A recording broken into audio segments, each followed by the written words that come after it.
पीड़ित हैं, कमजोर हैं और जुल्म जाती सह रहे हैं।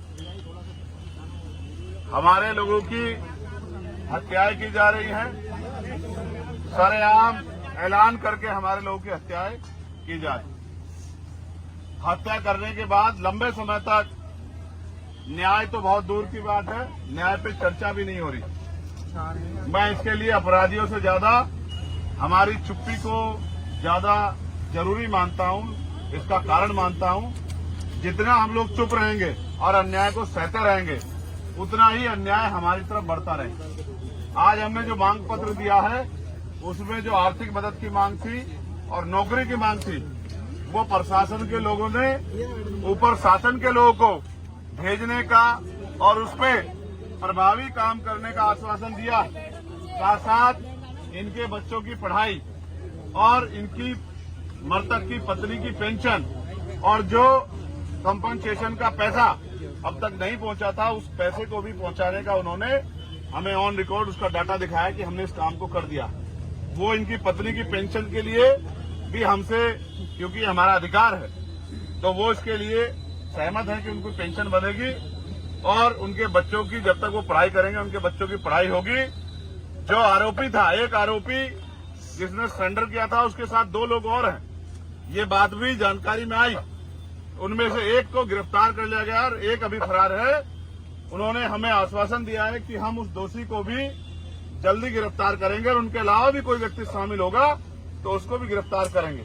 ये बात अच्छी बात है कि आज आपने बड़े पैमाने पे अपना आक्रोश जाहिर किया है और अपने संख्या बल से शासन प्रशासन को ये सोचने के लिए मजबूर किया है कि अगर इस तरह से कानून व्यवस्था अप्रभावी रही, कानून व्यवस्था में को संभालने में कानून को लागू कराने वाले लोग और कानून को पालन कराने वाले लोग अगर असफल रहे तो जन आक्रोश बढ़ेगा।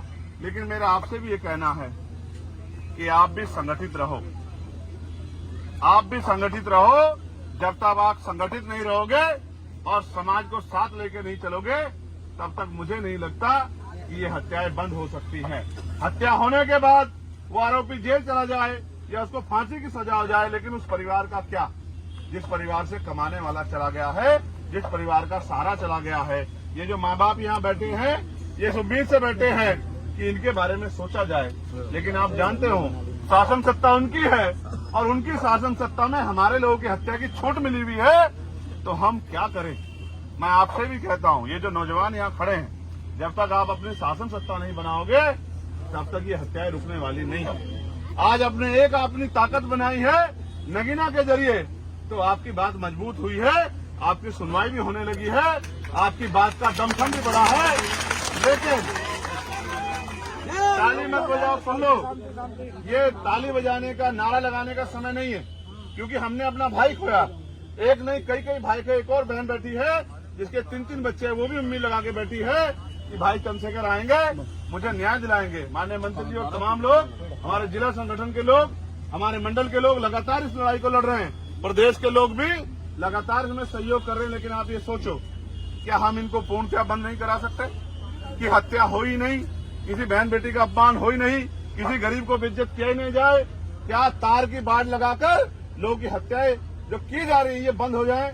अगर हम ऐसा करना चाहते हैं तो मैं अलीगढ़ के लोगों को भी इशारे के तौर पर कह रहा हूं, अगर वास्तविकता मुझसे प्यार करते हो, वास्तविकता में चाहते हो कि मेरी कलम में इतनी ताकत आए कि मैं उस एसएचओ को नहीं, उस एसएसपी को भी सस्पेंड करने की हिम्मत रखूं जो हमारे लोगों का काम नहीं कर रहा है, जो हमारे लोगों की मदद नहीं कर रहा है, जिसके संरक्षण में हमारे लोगों की हत्या हो रही है, तो फिर राजनीतिक ताकत देने में मदद कराओ।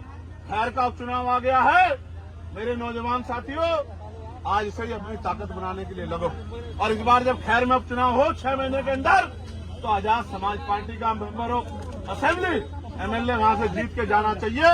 यही इस परिवार को सच्ची श्रद्धांजलि होगी और यही हमारी ताकत का बनने का काम यहाँ शुरू होगा। और जैसे हमारी ताकत यहाँ बनेगी, ये गुंडे घरों में घुस जाएंगे, ये गुंडे क्षेत्र छोड़ के भाग जाएंगे, ये गुंडे घरों में दुबक जाएंगे और गुंडागर्दी इनकी गुंडागर्दी हवा हवाई हो जाएगी। ये भी आपको सम्मान से बात क्या करेंगे, लेकिन ये तभी संभव है कि जो बिजनौर के लोगों ने करके दिखाया, वो अलीगढ़ के लोग भी करके दिखाएं। ये अलीगढ़, इसका इतना बड़ा नाम है और मुझे गर्व महसूस होता है कि यहाँ इतना मान सम्मान आप लोगों ने कमाया है, लेकिन यहाँ इतना बड़ा जुल्म हो रहा है, तो ये चिंता का विषय है और इस चिंता को आपको मुझे समझना पड़ेगा। सिर्फ नारा लगाने से या मोटरसाइकिल दौड़ाने से काम नहीं चलेगा। बिना राजनीतिक शक्ति के हम इनका मुकाबला नहीं कर सकते।